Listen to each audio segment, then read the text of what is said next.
noches, mis hermanos. Pueden tomar su lugar y vamos a abrir nuestras Biblias ahí en el capítulo 3 de Génesis. Continuamos en nuestro estudio del Antiguo Testamento, de este libro precioso, sin igual, que merece toda nuestra confianza, toda nuestra devoción. Como siempre lo comento, acuérdense, en la Biblia está el plan de Dios, quien ha determinado para su propia gloria crear y reunir para sí mismo este grupo de personas que sean sus súbditos, que manifiesten su gloria, su poder y que lo adoren y lo sirvan por siempre y para siempre.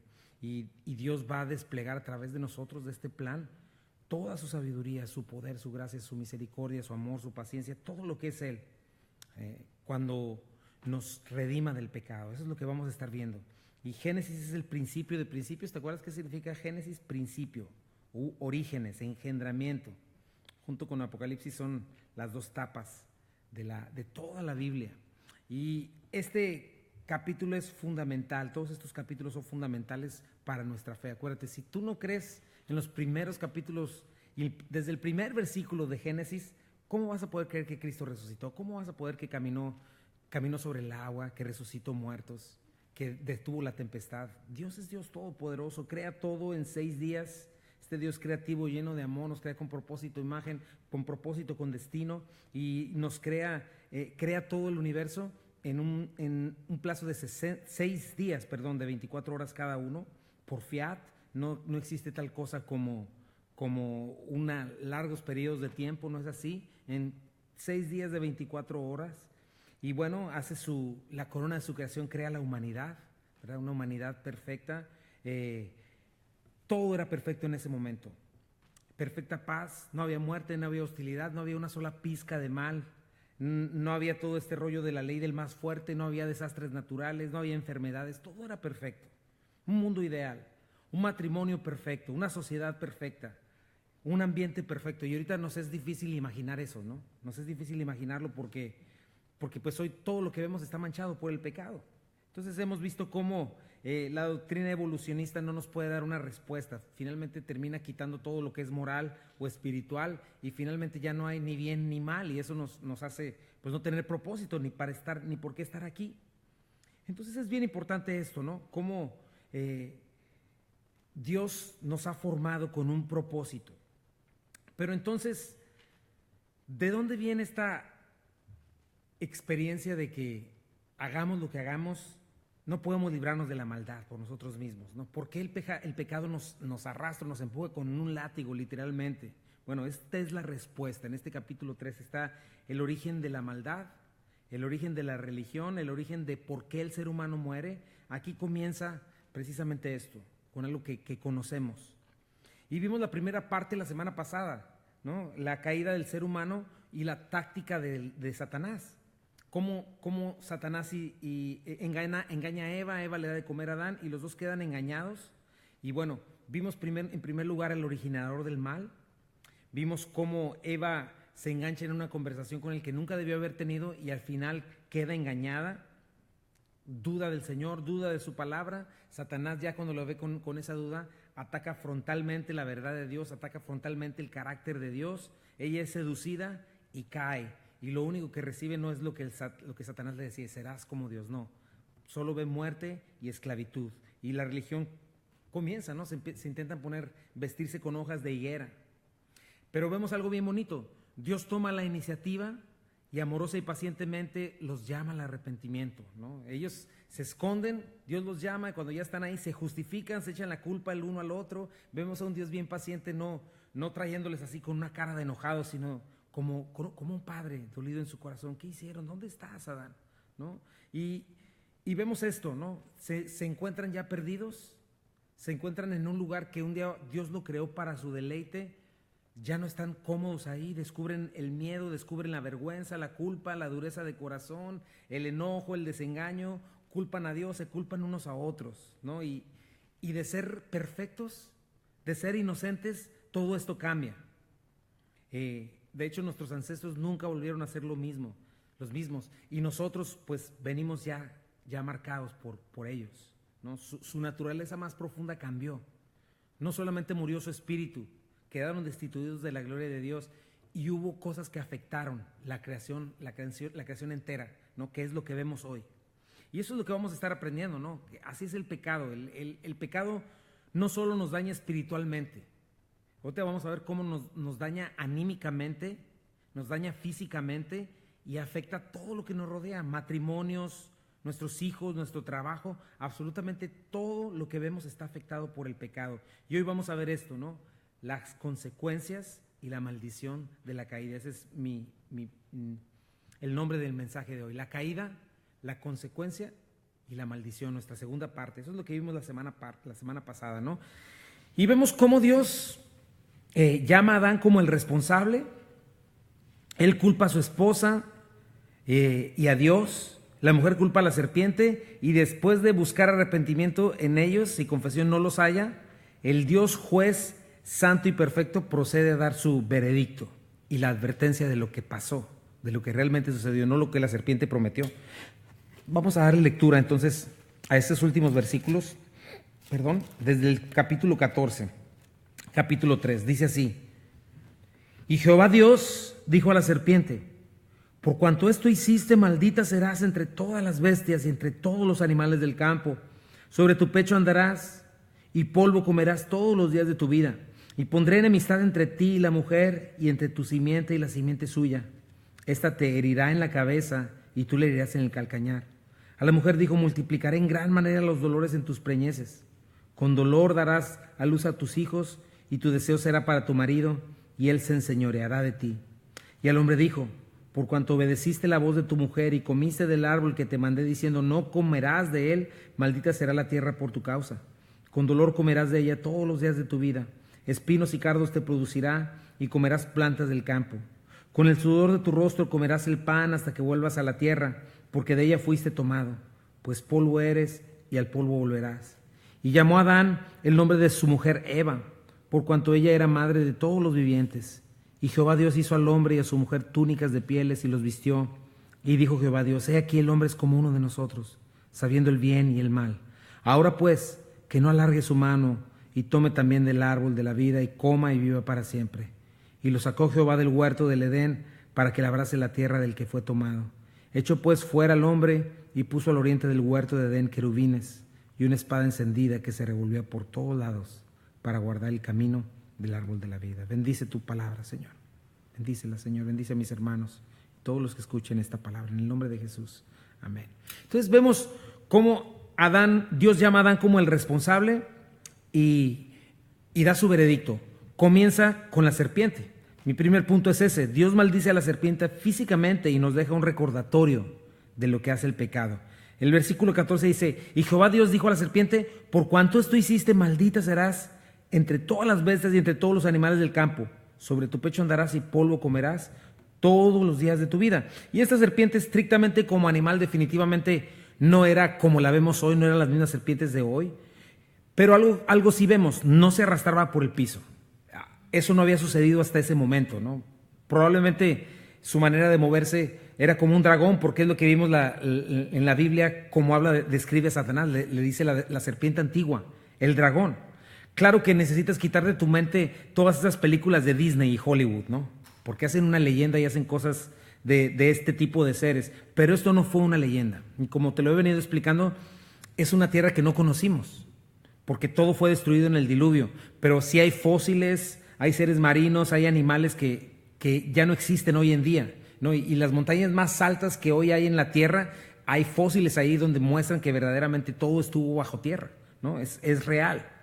Ahora, no solamente era un animal que no es igual al que vemos hoy, también era una manifestación directa de Satanás. Si te acuerdas, vimos la semana pasada cómo este ser angelical aparece por primera vez antes de que el hombre cayera. Leímos Ezequiel 29, leímos Isaías 14, pero se ve un Satanás, era un querubín hermoso, precioso. Dice que, bueno, lo puedes leer tú, pero finalmente se corrompe y cae. Pero su rebelión, la rebelión de Satanás, tuvo que haber sucedido en un momento después de Génesis 1:31. ¿Por qué? Porque en Génesis 1:31 toda la creación era buena en gran manera. Entonces, ¿cuánto tiempo pasó? No lo sabemos. Pero Satanás, ya como un ángel caído y como un espíritu sobrenatural disfrazado de luz, como ángel de luz, posee el cuerpo de esa serpiente, la cual no debe haber sido espantosa, como hoy para mucha gente es una serpiente, ¿no? Era todo lo contrario, tal vez tendría una apariencia majestuosa, se vería luminosa. Entonces la mujer se siente cómoda hablando con ella, y esta serpiente antigua, ¿cómo le llaman? El padre de mentiras. Su motivación es robar, matar y destruir, engaña a la mujer, y Dios le maldice.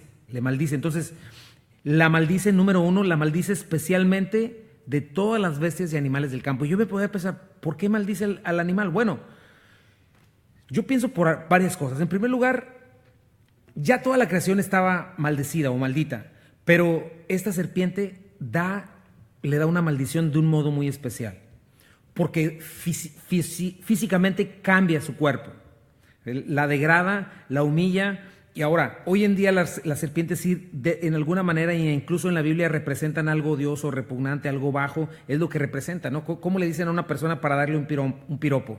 Pareces una víbora, no le dicen eso, ¿verdad? Le dicen de otra manera, ay, víbora, quién sabe qué, ¿no? Pero ese es el asunto, es la infamia, el temor, bueno, no sé, todo eso. Piensa en una mamba negra, en una cascabel, ¿no? Es algo feo, representan algo feo. Y yo creo que por varias causas. En primer lugar, Dios quiso dejar bien asentado y en una manera visual las consecuencias terribles del pecado. Era como una ilustración visual de lo que el pecado puede hacer en nosotros. Nos deforma, nos mutila. Imagínate, solía tener extremidades, las perdió, a lo mejor hasta tenía alas. Entonces, Dios quería eso. Lo primero que quería ver es dejar esta ilustración, que el pecado, lejos de darnos placer o gozo, que es lo que tanto nos ofrece, elevarnos, darnos éxito, reconocimiento, posesiones materiales, lo que hace es todo lo contrario, mutilarnos, deformarnos, dejarnos inútiles. Imagínate, sin pies para avanzar, sin manos para producir o bendecir, sin alas para volar, o sea, nos esclaviza. Y no vas a hacer el pecado, no solo nos deja inútiles, nos degrada, nos humilla, al punto de vivir arrastrándonos, comiendo polvo, en derrota. ¿Sí o no? Yo he visto esa película una y otra vez. Yo lo vi con mis padres. Vi cómo una hermosa familia, el pecado la aplastó, la destruyó mi familia por completo. Lo vi en mi propia familia. Si Dios no hubiera llegado a mi vida, yo creo que no estaría aquí. Y Dios nos rescató del polvo, nos levantó. Lo he visto una y otra vez en la iglesia. Es lo que vemos hoy en día en la sociedad incrédula. Entonces, me recordó esto los evangelios. Cómo el evangelio, cuando tú los leas, cuando Jesús sana al leproso, al ciego, al sordo, eso representa el pecado. El pecado nos deja sordos, ciegos, inválidos de los pies, ¿verdad? Como el paralítico de Betesda, como el cojo que sanan Pedro y Juan, el leproso que era indeseable, separado de la sociedad, muriendo. Literalmente la lepra es podrirte en vida. Y cuando leas los evangelios y veas todas estas enfermedades, puedes ver esta serpiente destruida por el pecado, ¿no? Porque el mundo quedó destruido por el pecado. Pero gloria a Dios que vemos a Cristo trayendo sanidad, ¿sí o no? Libertad a los cautivos. Es hermoso cuando tú leas Mateo 8, diciéndole al leproso, el leproso le dice al Señor, Señor, si quieres puedes sanarme. Y el Señor le toca y le dice, quiero, sé sano. Entonces esta es una de las razones que yo creo por las cuales Dios deja este ejemplo visual, darnos esta enseñanza, recordándonos cómo desde una serpiente hasta todo lo que vemos hoy, el pecado trae consecuencias de muerte. Y todo lo que toca, el pecado lo cambia para mal, dramáticamente, ¿no? Entonces necesitamos abrir nuestros ojos, mis hermanos. El pecado no es algo normal. Nosotros los creyentes no podemos estar diciendo, pues todos lo hacen, pues somos humanos. O reírnos de cosas, no de cosas malvadas, no. Cristo ha venido para que tengamos vida y la tengamos en abundancia. Y Él no es su deseo que nadie continúe así. Es más, Él ya hizo arreglos en la cruz del Calvario. Eso es lo primero que yo veo en esa serpiente totalmente deformada por el pecado. Número 2, no solamente Dios nos deja esa ilustración visual, Dios profetiza la derrota de Satanás. A pesar de que aparentemente fue victorioso, ¿no?, en esta área. Y le dice en el versículo 15, y pondré enemistad entre ti y la mujer, y entre tu simiente y la simiente suya. Esta te herirá en la cabeza y tú le herirás en el calcañar. Bueno, imagínate, este fue el día más triste de la historia humana. El ser humano decide darle la espalda a su creador, darle culto a las criaturas antes que a Dios, incurre en transgresión, muere espiritualmente, queda afectado ellos y toda la hermosa perfección que les rodeaba, y de ahí en adelante todas sus generaciones. Pero gloria a Dios que en este día tan oscuro, donde la creación literalmente comienza a gemir, ese mismo día Dios echa a andar su plan de redención. Porque ya estaba consumado antes de la fundación del mundo, en la eternidad, dice la palabra de Dios. Pero en este capítulo y específicamente en este versículo vemos la primer profecía acerca del Mesías, el Salvador de toda la Biblia. A partir de aquí, toda la Biblia se va a enfocar en esta simiente de la mujer, que va a aplastar la cabeza y que aplastó la cabeza de Satanás. Y lo que Dios está diciendo es que al final solo es soberano, solo Él es soberano. Y Él tiene la victoria de todas las cosas, y es lo que Él está diciendo aquí. Y nosotros tenemos la victoria en Él. Y primero le dice: pondré enemistad entre ti y la mujer, le dice a la serpiente. ¿Qué significa esto? Bueno, imagínate, Satanás se trajo con él la tercera parte de los ángeles del cielo. Pero lo que le está diciendo a la serpiente es que, ¿sabes qué, serpiente? Jamás vas a poder hacer alianza con la mujer. O sea, Satanás estaba pensando, bueno, ya está bajo mi control el nacimiento de cada persona, entonces yo no voy a permitir que nazca ningún Mesías. Entonces, lo primero que hace el Señor es quitar eso y dice: jamás va a haber amistad o ninguna alianza entre tú y la serpiente o Satanás. Luego le dice, o sea, va a haber todo el tiempo, van a estar en guerra. Versículo 15, y entre tu simiente y la simiente suya. ¿A qué se refiere? Bueno, simiente, la palabra simiente significa prole, generación, descendencia, y también se traduce como semen. Entonces la simiente de la mujer es algo sobrenatural, porque una mujer no puede tener hijos por sí sola. Entonces se está refiriendo a un nacimiento diferente a todos, el nacimiento virginal de Jesucristo. Entonces esta mujer que va a concebir sobrenaturalmente, como lo dice la Escritura, por gracia, como un regalo inmerecido, por obra y gracia del Espíritu Santo, que iba a dar a luz al Mesías, al Hijo de Dios. Este nuevo ser humano sin pecado, vestido de nuestra carne y de nuestros huesos. Pero es importante mencionar esto, mi hermano. Solo Cristo nació sin pecado, no María. María, como todo ser humano, era de la descendencia de Adán y Eva. Y a partir de cada ser humano que nació, a partir de Adán y Eva, nació en pecado, como nuestros ancestros. Dice la palabra en 1 Corintios 15, 21 al 22. Porque por cuanto la muerte entró por un hombre, también por un hombre la resurrección de los muertos. Porque así como en Adán todos mueren, también en Cristo todos serán vivificados. Pero entonces es un error teológico y bíblico decir que María fue sin pecado. No es posible. Si hubiera sido así, ¿para qué vino Cristo? La Biblia lo que declara es que toda la descendencia de Adán, la cual somos todos nosotros y todo ser humano que ha nacido, incluyendo a María, nacemos en pecado. Y solo un hombre, el cual era el infinito Dios, quien se encarnó de esta mujer por gracia, identificándose con nosotros, convirtiéndose en una nueva creación, en el último Adán, le llama la Biblia, el cual trae parte del ADN del primer Adán porque está vestido de nosotros, ¿verdad? Pero aparte trae el ADN celestial para hacer una nueva creación. Imagínate eso. Pero está enfocado en Cristo. 1 Corintios 15, 45 dice, las Escrituras nos dicen, el primer hombre Adán se convirtió en un ser viviente, del que estamos hablando hoy. Pero el último Adán, es decir, Cristo, es un espíritu que da vida. Entonces, a partir de este último Adán, el cual sí nació sin pecado, entonces vendría su simiente, a partir de este nuevo Adán. Esta simiente de la mujer es Cristo, y la simiente representa también toda la iglesia, contra las cuales las puertas del infierno no prevalecerían contra ella. Y podemos ver esta enemistad en aquellos que no han reconocido a Cristo como su Salvador y Señor y que no quieren. Cristo los llama en Juan 8:44 hijos del diablo. Pablo los llama en Efesios 2 hijos de ira. También se les llama hijos de desobediencia, y todos en algún momento estuvimos en ese lado, en ese lugar. Pero cuando estamos en ese lado somos la simiente que aborrece a Cristo, que aborrece a Dios y todo lo que tenga que ver con Él, y siempre hay esta enemistad entre los que hemos nacido de nuevo, que venimos de Cristo como un nuevo nacimiento, y los del último Adán, ¿verdad? Por fe pertenecemos ya al último Adán, esta nueva creación, Jesucristo, a partir del cual existe esta nueva creación, esta nueva simiente y la otra simiente. Pero checa cómo todo está centrado en Cristo. Todo está centrado en Dios. La salvación, la Biblia entera está centrada en Cristo y en su obra. No es correcto deificar a una mujer. Eso es bíblica y teológicamente incorrecto.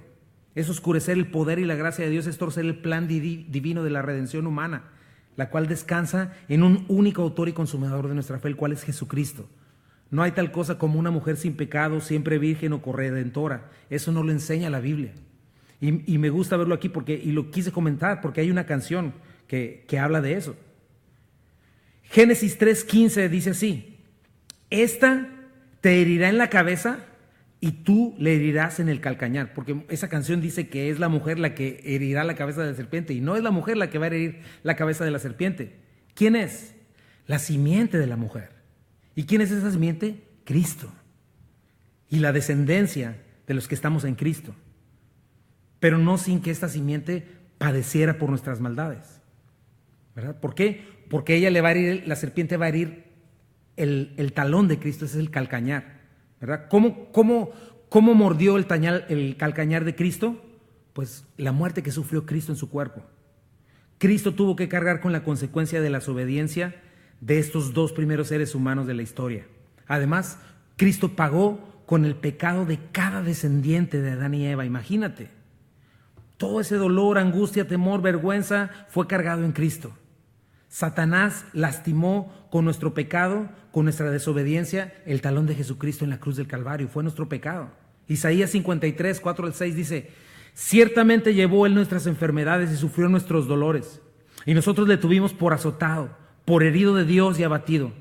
Mas él herido fue por nuestras rebeliones, molido por nuestros pecados. El castigo de nuestra paz fue sobre él, y por su llaga fuimos nosotros curados.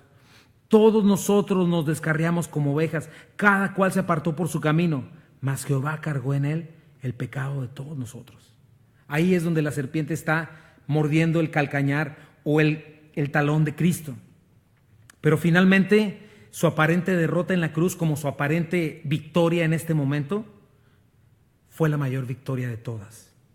Porque Cristo venció al pecado, venció a la muerte, venció el reino de las tinieblas y aplastó por completo la cabeza de Satanás.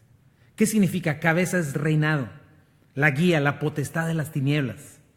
Y a partir de aquí, toda la Biblia se está profetizando constantemente a un Dios soberano que ya venció sobre Satanás y que viene por nosotros. Entonces es bien importante eso, mi hermano, leer en este texto eso. Así es de increíble su poder, su soberanía, así es de maravilloso el amor del Señor.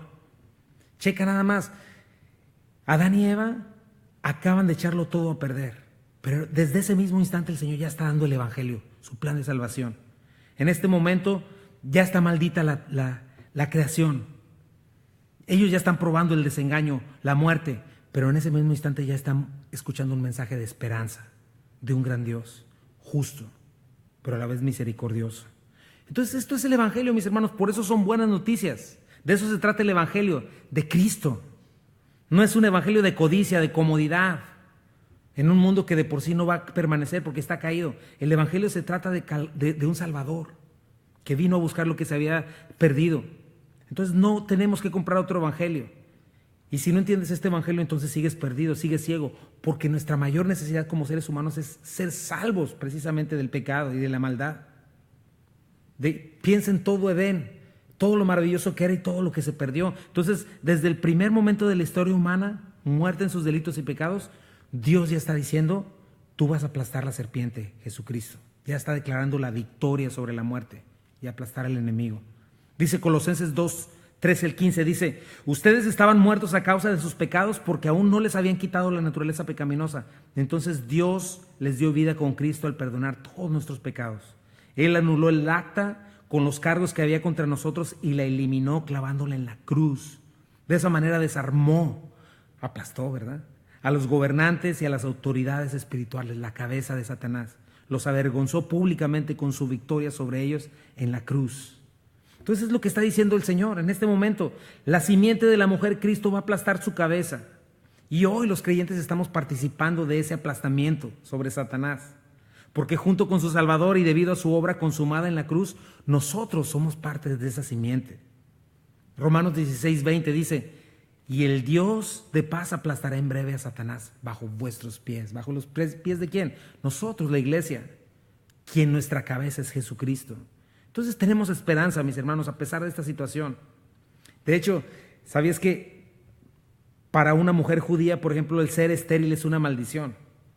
Porque ellas de alguna manera saben esto, saben que por alguna de ellas podría venir el Mesías, porque creen esta profecía, aunque esto ya sucedió. Pero al mismo tiempo comenzaba para el ser humano este peregrinar largo de sufrimiento que llevan más de casi 6,000 años. Pero ahora ya tenemos la oportunidad de creer y de vivir por fe. Vamos a seguir viendo por qué todo este sufrimiento, y es mi punto número 2. Ya vimos lo que pasó con la serpiente, físicamente hay problemas, Satanás recibe un juicio también, pero mi punto número 3, ella quedó afectada en las dos cosas más importantes de su vida: traer seres humanos a la imagen de Dios y ser la ayuda perfecta de su esposo. Ahí es esposo, ahí es una O, perdón, yo me equivoqué ahí. Pero chequen eso, Dios había dicho al principio: fructificad y multiplicaos. ¿De dónde? Es uno de los mandatos más importantes, y la mujer sí era en mayor parte responsable de eso, ser ayuda idónea para su esposo, y justo ahí fue donde cayó la maldición. El punto A, mi inciso A, es ese: aumentaron en primer lugar los dolores en embarazo y al dar a luz a sus hijos con dolor. Le dijo a la mujer: multiplicaré en gran manera los dolores en tus preñeces, con dolor darás a luz a tus hijos. Y en estos aspectos afecta a la mujer. En primer lugar, en la manera de dar a luz a sus hijos, lo cual es parte de la maldición, y en su relación con su esposo, lo cual es parte de la consecuencia de la naturaleza pecaminosa. Pero estas dos cosas eran las más importantes de la mujer cuando Dios creó a Adán: ser la ayuda ideal, la ayuda inigualable, inmejorable de Adán, y tener la maravillosa tarea de traer hombres y mujeres a la imagen de Dios a este mundo, las siguientes generaciones. Entonces Dios tuvo que disminuir la gloria de la mujer con dolor, con incomodidad en el embarazo, algo que iba a ser pleno, hermoso. Así sucedió porque eso es lo que hace el pecado.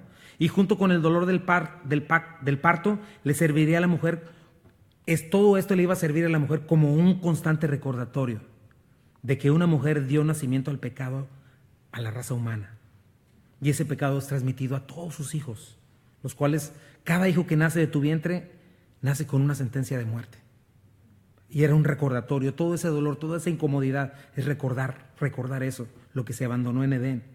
Dolor es la palabra itzabón, etzer, dos palabras que tienen la misma raíz, que es preocupación, labor penosa, trabajo, tristeza, esfuerzo doloroso, también un retortijón en el cuerpo o en la mente, algo áspero, trabajo, sufrimiento. Es interesante, ¿no? Entonces, checa, mientras que el hombre, su tarea en este mundo era cuidar y servir y mantener la creación, también se va a convertir en algo doloroso, penoso y difícil. La tarea de la mujer era ser la contraparte de Adán, porque no había una como ella en toda la creación, y ser la madre de todos los vivientes. Entonces Dios le dio a la mujer la gloria de ser en quien se forma la vida y las nuevas generaciones. Pero después de la caída, por el pecado, va a llegar preocupación, dolor, labor, trabajo, etcétera. Todo esto. Y una difícil tarea de ser ayuda idónea de un hombre sujeto al pecado. Ahorita lo vamos a ver. Pero, por ejemplo, Caín y Abel. Piensa en Caín y Abel, lo vamos a ver la semana que viene, lo vamos a empezar a ver. El día de hoy piensa en tus hijos. No solamente traerlos en tu vientre y darlos a luz es doloroso, sino la dificultad para guiarlos en el camino. Tratar con su naturaleza pecaminosa. Lo horrible que se siente verlos caer en pecado, en circunstancias dolorosas. ¿Verdad? Es cansado, es un esfuerzo que duele, cansa, es tristeza. Y peor cuando no tenemos un conocimiento de Dios. Y todo es un recordar el pecado transmitido desde Adán y Eva a postreras generaciones, de lo que pudo haber sido. Entonces, Dios siempre queriendo darnos de su plenitud, su grandeza, queriendo mostrarnos su amor, su generosidad, pero un ser humano engañado por su pecado, por el diablo, siempre dudando de las intenciones de Dios, como Adán y Eva, ¿no? ¿Por qué crees que la gente no se acerca a Dios tan fácilmente? ¿Por qué les cuesta tanto trabajo? Y Dios le había dado para el gozo pleno y para gloria continuar con las generaciones, pero su desobediencia, el pecado, ahora tenía que ser doloroso. Ahora tiene que ser algo con angustia, con trabajo, con preocupación. Por eso es algo importante. Yo creo que en este texto, mi hermano, necesitamos reconsiderar nuestra manera de ver al pecado. Y a su vez, lo que Dios nos ofrece en su palabra, con su Espíritu Santo. Acuérdate, el pecado es lo que echa todo a perder. no es Dios quien echa a perder nuestra diversión. Es que si hago las cosas como Dios quiere, nunca me voy a casar. Es que si hago las cosas como Dios quiere, nunca voy a salir adelante. Es que, ¿cuánta gente piensa así? Mucha gente.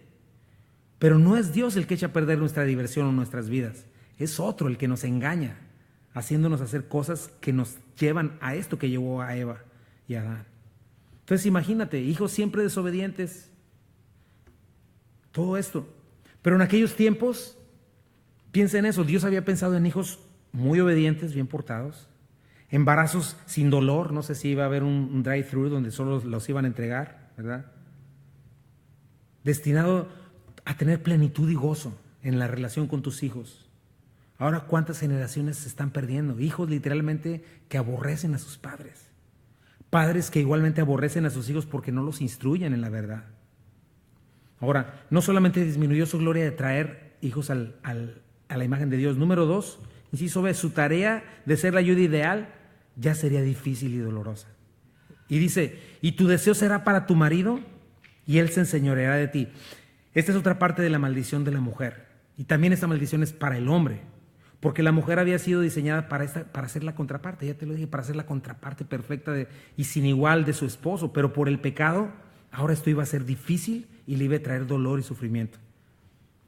Ya no es fácil para la mujer sujetarse al marido. El hombre de una manera natural ya no la cuida como un vaso frágil. Todo lo contrario. Entonces es importante eso, porque este texto no implica que la mujer iba a desear a un marido. No está diciendo eso, ¿no? Y que le iba a matar de angustia porque el otro ni la pela.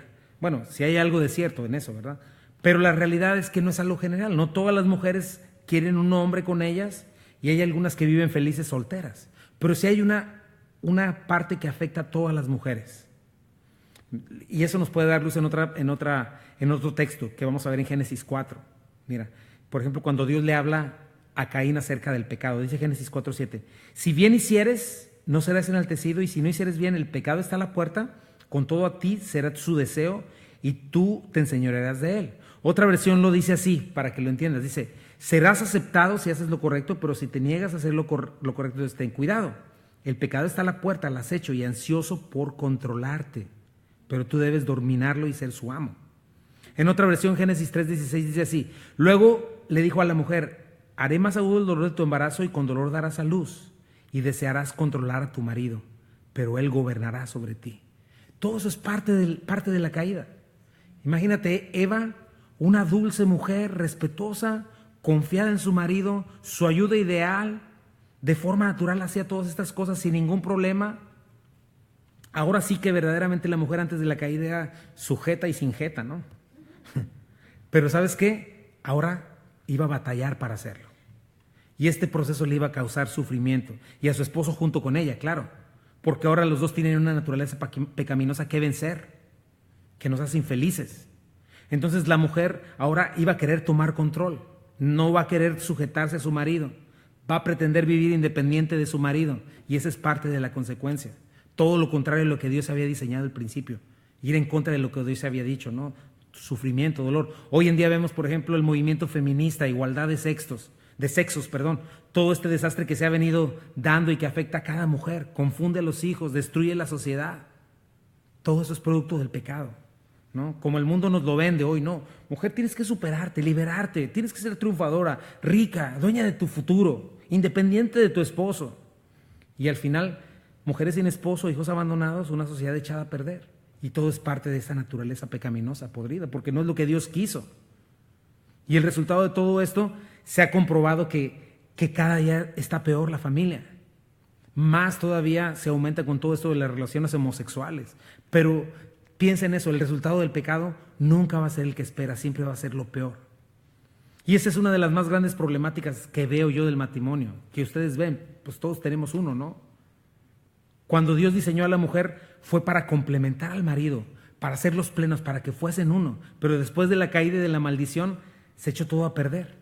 Y ahí hay luchas de voluntad personal, hombres abusivos, irresponsables, impíos, mujeres abusadas, ¿verdad? Hay mujeres que tienen que estar están bajo esas situaciones.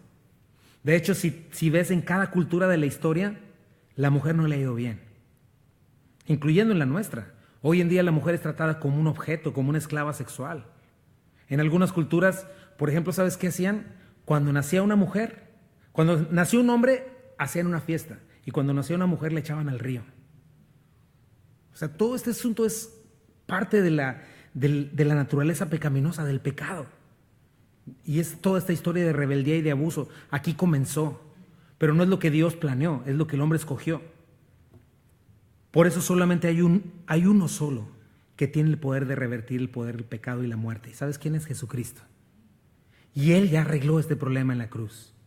Solo en ella, Él es el único en Él que hay esperanza para volver al diseño y al origen. Y es el mismo caso para el matrimonio. Y Eva no tenía este problema antes de la caída. Era esta ayuda idónea perfecta. Pero después de la caída ya vemos a Adán y a ella peleándose. No, Señor, tú que me la diste, ella arréglense. No, fue esta, y echándose la culpa. Ya lo podemos ver, ¿no? Entonces, qué importante es para nosotros, mis hermanos, estar en Cristo. Porque si no estamos en Cristo no podemos regresar al origen, al diseño que Dios hizo para el matrimonio. Y no solo eso, qué importante es permanecer en la palabra, andar en el Espíritu para ser fortalecidos y para poder andar de nuevo en el plan original de Dios. ¿Entiendes? Tu necesidad de estar en la palabra, tu necesidad de estar en oración. Y las dos cosas más importantes para la mujer, ¿cuáles eran? Pues traer a luz a los niños, traer a los niños a la tierra y ser ayuda de su marido. Y en esas dos cosas la mujer iba a ser plena, gozosa, inigualable, pero todo queda torcido. Y la única manera es regresar a Cristo. La única manera es tener un nuevo nacimiento para tener la posibilidad de poder regresar al diseño. Obviamente hay una naturaleza pecaminosa en nosotros, sí, pero en Cristo ahora es posible. Pero ahora, después de la caída, toma un gran esfuerzo, ¿no? Por eso es que el matrimonio es difícil. Sin Cristo es imposible, pero es posible y es maravilloso si le damos a Cristo la oportunidad y permanecemos en Él. Ahora vamos a ver las consecuencias para el hombre. Punto número 4, dice: como responsable, la creación entera fue maldita por su desobediencia, y en su tarea más importante de gobernar y reinar sobre la tierra, sería gravemente afectado. Dice el versículo 17, y el hombre dijo: por cuanto obedeciste a la voz de tu mujer y comiste del árbol que te mandé diciendo, no comerás de él. Obviamente no está diciendo aquí que el hombre no debe consultar a su mujer y que nunca la escuche, porque eso estaría en total contradicción con lo que la Biblia enseña acerca del matrimonio. Pero sí está enseñando algo. Checa, el énfasis no está en que obedeciste la voz de tu mujer. El énfasis está en que comiste del árbol que te mandé, diciendo que no comas de él. Ahí está el énfasis. Entonces, lo que nos está diciendo es que el hombre, por sobre todas las cosas, aún de su mujer, de su trabajo, de sus padres, de su mejor amigo, al primero que debe considerar y escuchar es a su Señor y a su Dios. Esa es nuestra más alta responsabilidad. Si tú, hombre, por cualquier causa pones de lado al Señor, estás siendo negligente con tu más alta responsabilidad, porque Dios nos diseñó como cabezas de nuestro hogar. Y eso no lo debemos ver solamente como un privilegio, sino como una oportunidad. No lo debemos ver como un privilegio meramente o como una oportunidad de convertirnos en tiranos. Es una gran responsabilidad, porque Dios nos va a pedir cuentas a nosotros los hombres. Checa, Eva fue la que armó todo el borlote, hablando con la serpiente y con su influencia hizo al hombre comer del fruto prohibido. Y en 1 Timoteo 2 nos dice que Adán no fue engañado, sino que él desobedeció deliberadamente. Pero checa quién llama a Dios. No llama a Eva, llama a Adán. Dios le pide cuentas a Adán porque él tiene mayor autoridad y tiene, por lo tanto, mayor responsabilidad. Hombres, recordemos eso, no somos dueños, no somos mayordomos, lo que somos es mayordomos y se nos va a pedir cuentas de la responsabilidad de autoridad que se nos ha dado. Checa cómo la tierra no fue maldita por Eva, sino por Adán. Ya lo vamos a ver más en el siguiente verso. Pero de alguna manera, ¿qué hizo Adán? Decidió poner a sus espaldas su responsabilidad. Decidió ignorar la palabra clara de Dios, el mandato que Dios ya le había dado, y la autoridad que Dios le había dado se la cedió a su esposa y le permitió que ella tomara el control, pero no le dio responsabilidad, porque él siguió siendo responsable. Quizá la mujer pensó, pues es que Adán no es el único inteligente. Es más, yo también soy más inteligente que él y si yo hago las cosas a lo mejor hasta todo funciona mejor. Y así ya no tenemos ni que orar ni que esperar. Y mira la última vez ¿Cuánto se tardó el Señor en bajar al huerto? Esto podríamos manejarlo mejor si yo lo hago. O sea, lo que Eva hizo fue despreciar la guía, el consejo y la protección de su esposo. Y de alguna manera ya, imagínatela viniendo ya con su naturaleza caída, una Eva totalmente distinta, tomó del fruto y se la dio. Y él, teniendo el mandato de Dios, lo ignoró. Entonces, aquí es donde aprendemos otra cosa, mujer. Eres un ser de influencia. Y si te pones a meditar en este pasaje, la influencia que tienes no es cualquier cosa, es algo bien poderoso. Dios le da al hombre autoridad, pero a ti, mujer, Dios te da influencia. Y los dos tenemos que ser responsables, ¿no? ¿Qué hizo Adán? Abandonó su papel de guía, obedeció a su mujer. Y no es que obedezca a sus instintos machirrines, no. Es que el hombre debe estar sujeto a Dios, acuérdate. Atento a su palabra, listo para honrar, para servir a su Creador. Pero mujer, debes saber, y más si estás en Cristo, Dios va a dar dirección a tu hogar a través de tu esposo. Porque dice la Biblia que Él es la gloria de Cristo y tú eres la gloria de tu marido. Y ambos son la gloria de Dios. Entonces es una cuestión de diseño, propósitos celestiales. Cada vez que tú pretendes tomar el control, mujer, del futuro de tu familia, lo único que va a suceder es fracaso. Porque va a llegar la serpiente y te va a volver a engañar una y otra vez, una y otra vez. Y lo que puede protegerte del engaño es tu marido. O es este diseño más bien. Entonces tu mejor oración sea: Señor, ojalá que ya aprenda de lo que le estoy diciendo para que todo salga bien. No. Señor, conviértelo en un hombre de oración. Que te ame por sobre todas las cosas, que te honre, que te siga, que sea sensible a tu voz, dócil a tus mandatos. Y si eso pasa, abróchate los cinturones, porque Dios va a hacer cosas preciosas en tu matrimonio. Cuando tú estás confiada, siguiendo la dirección de Dios a través de tu esposo. Igual tú, hombre, no tienes que abandonar tu responsabilidad. Tenemos que parar de corrompernos por nuestros deseos pecaminosos, pensar egoístamente y estar utilizando los recursos que Dios nos da para nuestra comodidad, para nosotros mismos, no para la gloria de Dios, o maltratando a la mujer que Dios nos dio para ser equipo con ella y cumplir la voluntad de Dios. Entonces, el punto es proponernos traerle gloria a nuestro Señor, porque somos un equipo, cada uno con su tarea. No hay una diferencia de valor, eso quítatelo de la mente, esa es una invención de la naturaleza pecaminosa humana, del feminismo. No existe eso, delante de Dios somos uno, no hay hombre ni hombre ni mujer. En Dios somos uno, un mismo valor, pero dentro del matrimonio hay un diseño, el cual Dios puso, y cada uno tenemos una tarea muy importante, traerle gloria a Dios. El siguiente inciso, creo que dice inciso A, pero está mal, dice: la tierra fue maldita por causa del hombre. Dice: maldita será la tierra por tu causa. O sea, la cabeza, el hombre, por medio de él cayó la maldición. Dice Romanos 8, 20 al 22. Contra su propia voluntad, toda la creación quedó sujeta a la maldición de Dios, pero con gran esperanza. Y la creación espera el día en que se unirá junto con los hijos de Dios a la gloriosa libertad de la muerte y la descomposición. Pues sabemos que hasta el día de hoy toda la creación gime de angustia, como si tuviera dolores de parto. Interesante, ¿verdad?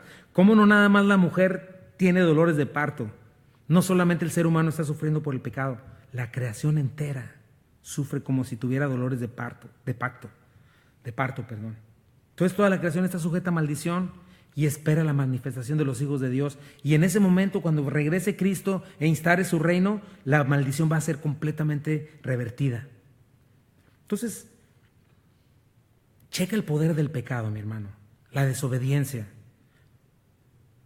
el no creer en Dios, el ser incrédulos.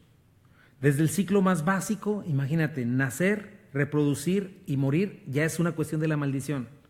Depredadores, presas, sequías, terremotos, huracanes, tornados, heladas, virus, bacterias, hongos malignos, ¿verdad? Para que no pienses en una tostada de hongos. Pero ¿sabes qué? Antes no existía nada de eso. Y hoy en día hay lugares que son totalmente hostiles para el ser humano. Inciso B, sería doloroso y fatigante el conseguir el sustento. Dice el versículo 17, con dolor comerás de ella todos los días de tu vida, ¿no? Checa, así como ahora hay resistencia entre el esposo y la esposa y ya nada se da con naturalidad, sino con esfuerzo y con dolor, también iba a ser lo mismo entre la tierra y el hombre. Nuestra tarea como hombres, ¿cuál era? Sojuzgar, pero ya iba a ser algo doloroso. Igual la misma palabra, preocupante, difícil esfuerzo, tristeza y pesar. A mis hermanos cuando les pregunto, ¿cómo están? Cansados.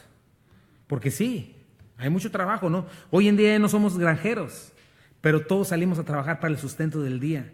Sí salimos con el anhelo de tener, de disfrutar, de sentarnos al final delante de la TV, ¿verdad? Leer un buen libro, pero lo que vemos es que siempre hay cansancio. Siempre sucede que hay situaciones que traen desesperanza en el trabajo. Y lo que antes fue una delicia o plenitud, los árboles del huerto, ahora la palabra saciado ya no existe. Otra vez echa un vistazo al mundo y es parte de lo que se perdió en Edén. Estamos sin propósito. Eclesiastés, dice Salomón, uno de los hombres con más éxitos de este mundo, con las cosas de este mundo, dice, así terminó el hombre: vanidad de vanidades, dijo el predicador, vanidad de vanidades, todo es vanidad. ¿Qué provecho tiene el hombre de todo su trabajo con que se afana debajo del sol? Generación va, generación viene, mas la tierra siempre permanece. Sale el sol y se pone el sol y se apresura a volver al lugar donde se levanta. El viento tira al sur, rodea al norte, va girando de continuo y a sus giros vuelve el viento de nuevo. Los ríos todos van al mar y el mar no se llena. Al lugar de donde los ríos vinieron, allí vuelven para correr de nuevo. Todas las cosas son fatigosas, más de lo que el hombre puede expresar. Nunca se sacia el ojo de ver ni el oído de oír. ¿Qué es lo que fue? Lo mismo que será. ¿Qué es lo que ha sido hecho? Lo mismo que se hará. No hay nada nuevo debajo del sol. Un hombre que probó todo lo que pudo haberle dado este mundo, harto, sin propósito, hastiado, sin satisfacción verdadera. Dice Eclesiastés 2, 10 al 11. No negué a mis ojos, está hablando Salomón, ninguna cosa que desearan, ni aparté mi corazón de placer alguno, porque mi corazón gozó de todo mi trabajo, y esa fue mi parte de toda mi faena. O sea, vivió el sueño americano, por decir algo, ¿no? Vivió el sueño de todo, Salomón. Miré luego todas las obras que había hecho mis manos, y el trabajo que tomé para hacerlas, y aquí todo era vanidad y aflicción de espíritu, sin provecho debajo del sol, parte de la maldición, sin verdadera esperanza. Eclesiastés 2:17. Aborrecí por tanto la vida, porque la obra que se hace debajo del sol me era fastidiosa, por cuanto todo es vanidad y aflicción de espíritu. Asimismo aborrecí todo mi trabajo que había hecho debajo del sol, el cual tendré que dejar a otro que vendrá después de mí. 22:23 dice Eclesiastés 2. Porque ¿qué tiene el hombre de todo su trabajo y de la fatiga de su corazón con que se afana debajo del sol? Porque todos los días no son sino dolores, y sus trabajos molestias. Aún de noche su corazón no reposa. Eso también es vanidad, con verdadero dolor, ¿no? Me volví y vi todas las violencias que se hacen debajo del sol, y he aquí las lágrimas de los oprimidos, sin tener quien los consuele, y la fuerza que estaba en la mano de sus opresores. Para ellos no había consolador. Y a la vez yo a los finados, o sea, los que se murieron, los más que los vivientes, los que viven todavía. Eclesiastés 4:4. He visto asimismo que todo trabajo y toda excelencia de obras despierta la envidia del hombre contra su prójimo. También eso es vanidad y aflicción de espíritu. Eclesiastés 4:8.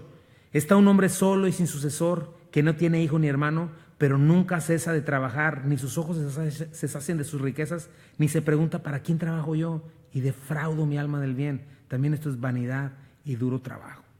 Eso es lo que vemos hoy. Por más que el trabajo nos guste, al final es pesar, es áspero. Más cuando las cosas no salen como pensábamos, ¿no?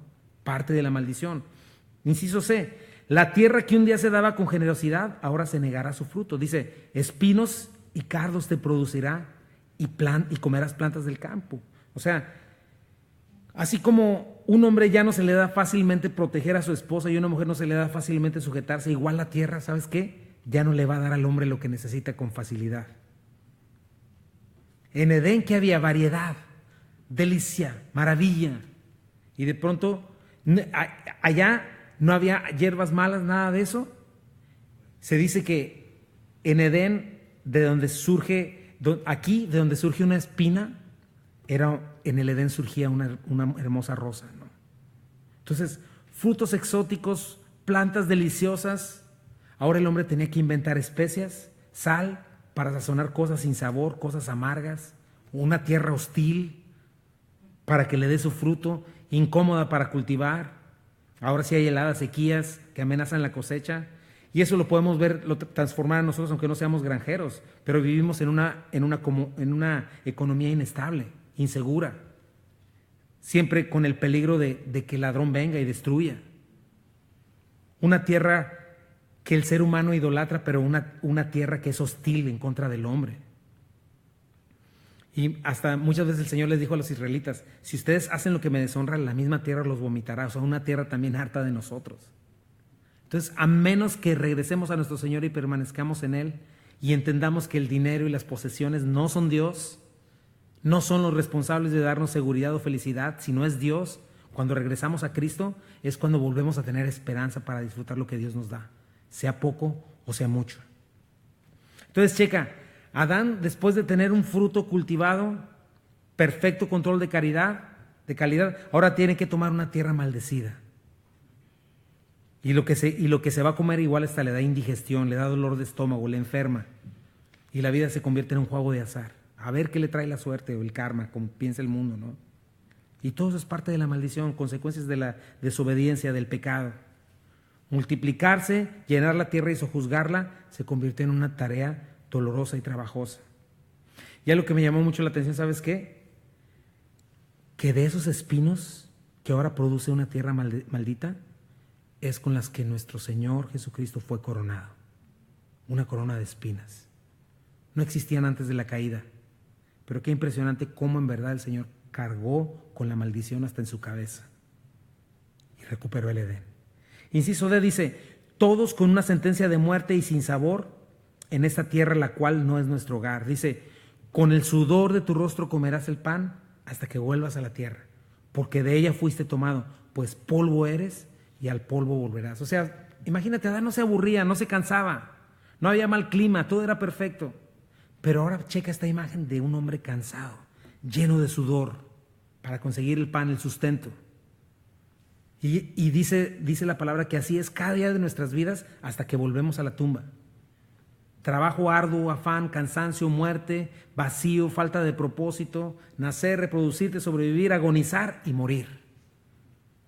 Checa cómo es una vida sin Cristo, mi hermano. No hay propósito. Es la condición del mundo que estamos viendo hoy. Dolor, aparte de eso, angustia, violencia, todo lo que vemos hoy en día. Parte de la naturaleza pecaminosa. Entonces, qué importante que veamos quién es nuestro enemigo, que lo enfoqueamos y lo combatamos. Porque ese es el pecado de nuestros antepasados. Y nosotros tenemos nuestra propia responsabilidad también. Una vida plena no la vamos a tener jamás fuera de Cristo. Si no tratamos con nuestro pecado, mucho menos.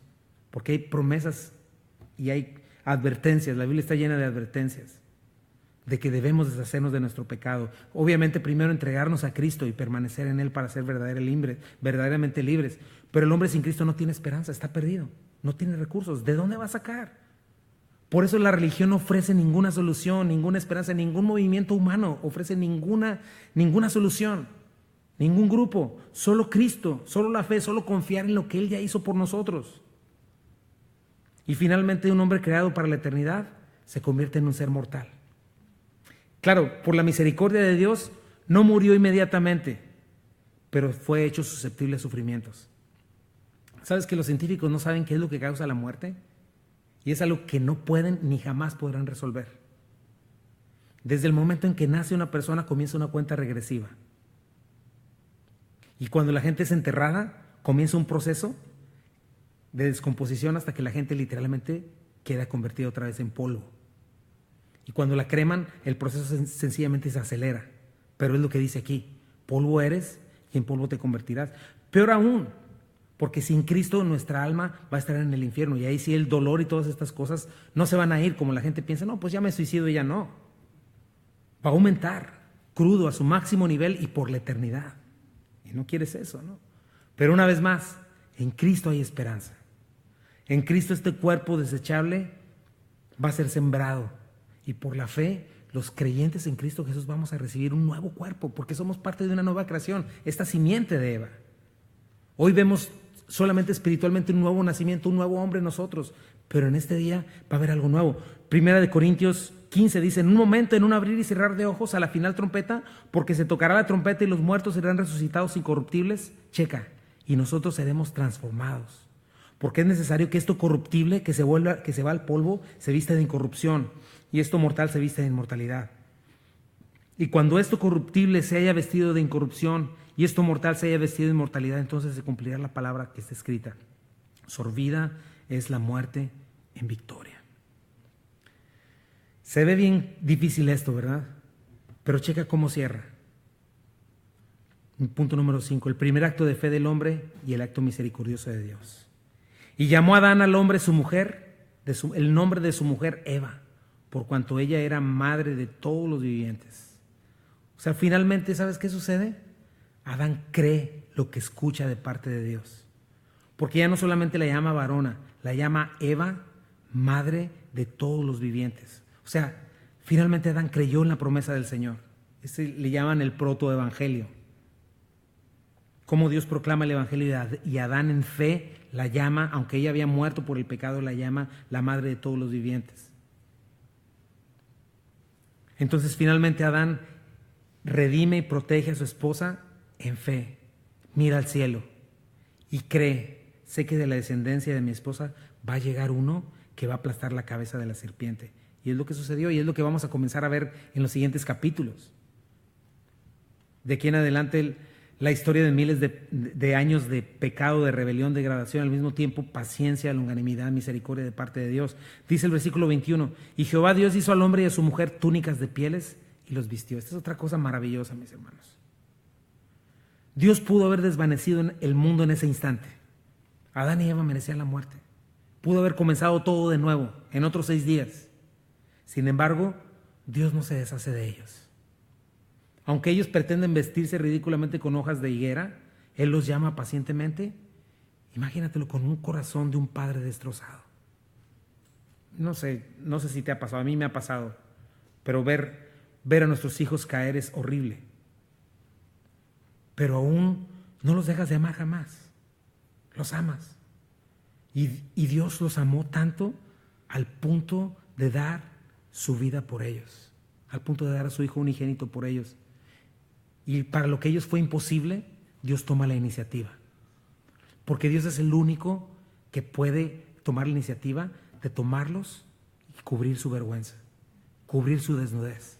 Ellos no lo merecían en absoluto, no podían hacer nada. Yo recuerdo cuando Él cubrió mi desnudez y mi vergüenza. ¿Recuerdas cuando Él cubrió la tuya? No lo merecías tampoco, y lo hizo. Pero checa algo, tuvo que haber sido la intervención de Dios, la iniciativa de Dios, pero aparte de todo no fue algo gratuito, porque también está ilustrando algo en el futuro. Otra vez, te digo, la Biblia completa habla de Cristo, porque los pudo haber vestido, no sé, haber hecho nylon o una cosa así, telas de algodón, pero ¿cómo los vistió? ¿Con qué los vistió? Con pieles. ¿Sabes qué significa eso? Que ocurrió la primer muerte. El Señor tuvo que hacer un sacrificio que cubriera su maldad, hasta que llegara el Cordero de Dios que quita el pecado del mundo, no que lo cubre, sino que quita el pecado del mundo. Entonces Dios, siempre misericordioso, paciente, amoroso, toma la iniciativa, viste la desnudez del ser humano rebelde. Las hojas de higuera, o sea, nuestros esfuerzos inútiles, son como trapos de inmundicia para Él. Nuestras religiones son un insulto para Dios, porque la paga del pecado es muerte. La Biblia dice que sin derramamiento no hay remisión de pecados, y Cristo derramó su sangre por nuestro perdón. El Cordero de Dios que quita el pecado del mundo. Dios estaba dando un adelanto de lo que iba a suceder en Cristo. Las primeras muertes, ¿sabes de quiénes debieron haber sido? De Adán y Eva. Pero Dios trae un sustituto, un animal. La sombra de una realidad, que un día vendría Cristo, el Cordero de Dios, el sustituto de todos los pecadores. Y también vamos a entender mucho el problema con Caín y Abel, porque Dios ya había dejado esto instituido. Si querías acercarte a Dios, necesitaba haber muerte, porque la paga del pecado es muerte. Y no hay remisión de pecados sin derramamiento de sangre. Y dice, tengo mi último punto, en su misericordia no le permite al hombre vivir en ese estado por la eternidad, lo cual hubiera sido un castigo, no una bendición. Y dijo Jehová Dios, he aquí el hombre es como uno de nosotros, sabiendo el bien y el mal. Ahora pues que no alargue su mano y tome también del árbol de la vida y coma y viva para siempre.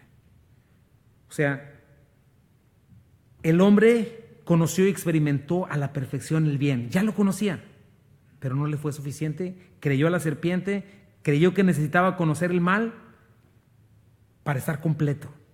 Y no solamente experimentó el mal, sino que dejó de experimentar lo que verdaderamente era bueno. Se les fumó de las manos y quedó con una sombra nada más de lo que un día fue. Imagínate a Caín o Abel. Bueno, él ya murió, pero Enoc, los demás. Solo Adán y Eva eran los únicos que conocieron este lugar. Dice Proverbios 1, 29 al 33. Por cuanto aborrecieron la sabiduría y no escogieron el temor de Jehová, ni quisieron mi consejo y menospreciaron toda reprensión mía, comerán del fruto de su camino y serán hastiados de sus propios consejos, porque el desvío de los ignorantes los matará y la prosperidad de los necios les echará a perder. Mas el que me oyera habitará confiadamente y vivirá tranquilo y sin temor del mal. Entonces es lo que está diciendo. Dios sí conocía el mal, pero como te dije, como un doctor que conoce el cáncer, pero ellos conocían el mal porque el cáncer ya estaba en ellos. Y en un acto de misericordia es lo que hace Dios. Les quita del árbol de la vida para impedirles que vivan eternamente con cáncer, con la maldición. Les prohíbe del árbol de la vida por eso. Porque ellos, imagínate, lo despreciaron, lo tenían delante de ellos, no les fue suficiente. Y prefirieron un plato de lentejas. Y lo peor del caso es que es cómo la gente se aferra a este mundo chafa. Y piensa que estaría bien vivir eternamente en esta condición.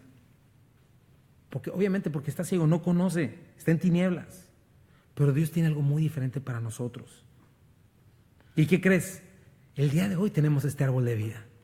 ¿Y sabes cómo se llama este árbol de vida? Jesucristo. Hoy puedes recuperarlo. Claro, la gente sigue ciega, incrédula. Piensa, todo va a seguir igual, siempre así vivimos, si sobrevive está bien. Pero no es cierto, no está todo igual. Todo sigue cayendo vertiginosamente y el mundo va a la destrucción. El cáncer no ha parado, sigue haciendo mella. Mira la condición del mundo. Versículo 23. Y lo sacó Jehová del huerto del Edén para que labrase la tierra del que fue tomado. Entonces, checa, Dios lo tuvo que sacar de Edén, literalmente del cielo. Por cuanto todos pecamos, dice la palabra, ¿qué? Están destituidos de la gloria de Dios. ¿Sabes qué significa Edén? Ya lo he dicho, deleite. ¿Y sabes cuál era el deleite verdadero de Adán y Eva? Dios. Lo rechazaron. Y aun si Dios los hubiera dejado quedarse en Edén, ya no tenían la posibilidad de disfrutar de eso. Versículo 24. Echó pues fuera al hombre y puso al oriente del huerto de Edén querubines y una espada encendida que se revolvía por todos lados para guardar el camino del árbol de la vida. Aquí es donde sucede la paga del pecado es muerte. Por cuanto todos pecamos, estamos destituidos de la gloria de Dios. Y Dios cierra el camino al árbol de la vida como un acto de misericordia, porque fuimos hechos para la eternidad. Pero imagínate en esta condición. Eso sería un infierno. Pero hay varias cosas que me llaman la atención de este último texto. No sé cómo te lo imagines tú. Pero aunque ellos salieron, checa lo que hace Dios. Los saca del huerto de Edén. Ellos iban a vivir fuera del huerto, pero todavía podían ver el huerto de Edén. Yo me acuerdo la primera vez que fui a la frontera, hace muchos años. Nunca había venido a Estados Unidos, ni tenía visa, ni nada. Pero como que me daba cosita y me gustaba subirme cuando tenía familiares ahí en Reynosa, me gustaba subirme a un segundo piso y me asomaba y a ver cómo se veía, porque todos decían el otro lado, el otro lado, el otro lado. Y pues se veía bien padre, ¿no? Los anuncios, todo diferente a México. Pero imagínate cómo verían a Adán y Eva y toda su gente desde ese tiempo, el Edén. Ahí estaba, cerrado, pero ahí estaba. Y eso también lo vamos a ver la semana que entra, pero imagínate lo que implica que Caín haya abandonado a Dios, le haya dado la espalda y se haya ido a hacer su propio Edén. Porque ves varias cosas ahí bien interesantes. Lo primero es que ves tres cosas separadas. Ves querubines, ves una espada ardiente y ves un camino que lleva al árbol de la vida. Esas son tres cosas muy importantes. ¿Por qué? El hecho que Dios haya puesto querubines, ¿sabes qué significa eso? No puso ángeles nada más. Hubiera puesto nomás un letrero o a lo mejor un espectacular. No. ¿Sabes quiénes son los querubines? Los seres celestiales que cargan literalmente el trono de Dios. Tú los puedes ver en la visión de Ezequiel. Ellos están asistiendo al Dios Altísimo. Son cosas bien impresionantes. Te lo dejo ahí para que lo leas. Los querubines, ¿sabes dónde más estaban? En el arca del pacto, en el templo, en el lugar santísimo, en el trono celestial. ¿Sabes qué significa eso? Y eso me pega en el corazón. Que aunque los sacó de Edén, Dios no se alejó de ellos. No quitó el huerto de la tierra, porque Dios es paciente y misericordioso. ¿Sabes qué es? ¿Sabes qué hizo Dios? Se me imagina al papá del hijo pródigo, esperando a su hijo en la puerta. Ahí se quedó Dios. No los abandona, no los desampara. Aún ahí les da la oportunidad de acercarse. Ya cuando ves el diluvio es porque el hombre, el ser humano, decide acercarse, alejarse tanto de Dios que hasta lo deja de escuchar. Pero esa no fue la iniciativa de Dios. Dios se quedó ahí, Dios dejó el Edén ahí, Dios dejó querubines ahí que cargaban su trono. Dios estaba ahí, estaba esperando que vinieran con ofrendas a Él. Número 2, Dios deja esta espada. Para mí representa esta espada la ley, la palabra de Dios, la cual fue transgredida. Y el que transgrede la ley de Dios merece la muerte. Hay transgresión que nos lleva a la condenación. Pero ¿sabes qué? La ley nos lleva de la mano a la fe en Cristo Jesús. Porque la ley es perfección, entonces lo único que nos deja es el camino de la fe. Eso lo vimos en Gálatas. Y también me recuerda esa espada que un día atravesó el costado de Cristo para darnos victoria. Y número 3, y con eso cierro.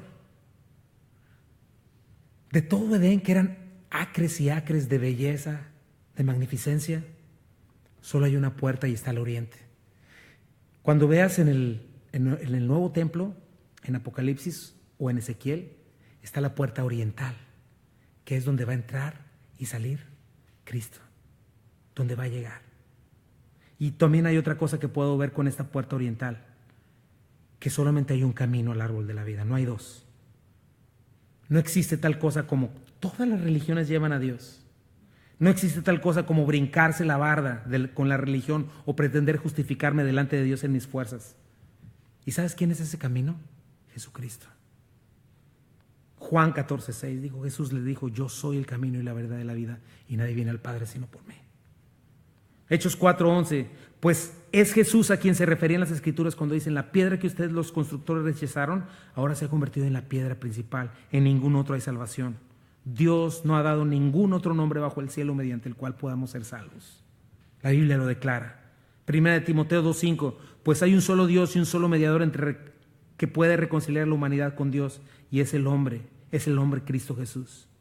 Hebreos 12:2, fijemos la mirada en Jesús, el iniciador y perfeccionador de nuestra fe, quien por el gozo que le esperaba soportó la cruz, menospreciando la vergüenza que ella significaba, y ahora está sentado a la derecha del trono de Dios.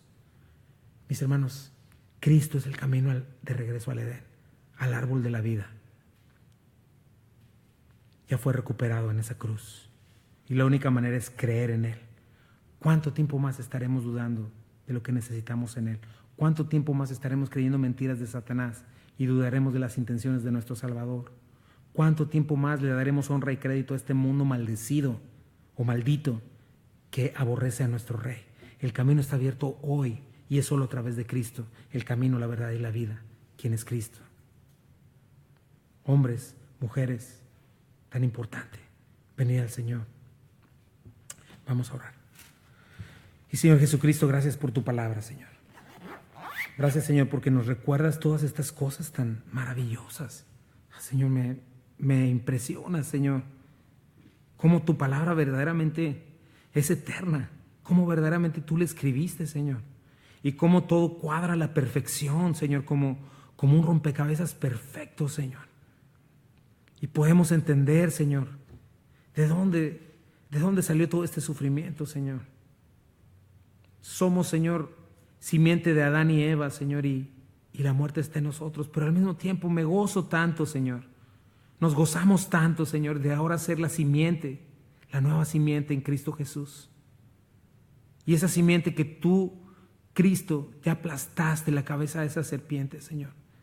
Qué maravilloso, Señor, es que hoy como creyentes, Dios mío, no estamos sin esperanza, Señor. Líbranos, Señor, de vivir dormidos, Padre. Líbranos de vivir como el mundo incrédulo vive, Señor, al cual, Señor, no tiene esperanza. Y lo que hace, Señor, solo le trae aflicción. Por más que pueda acumular, por más que pueda lograr, al final le espera la tumba, Dios. Pero nosotros somos la iglesia del Dios viviente.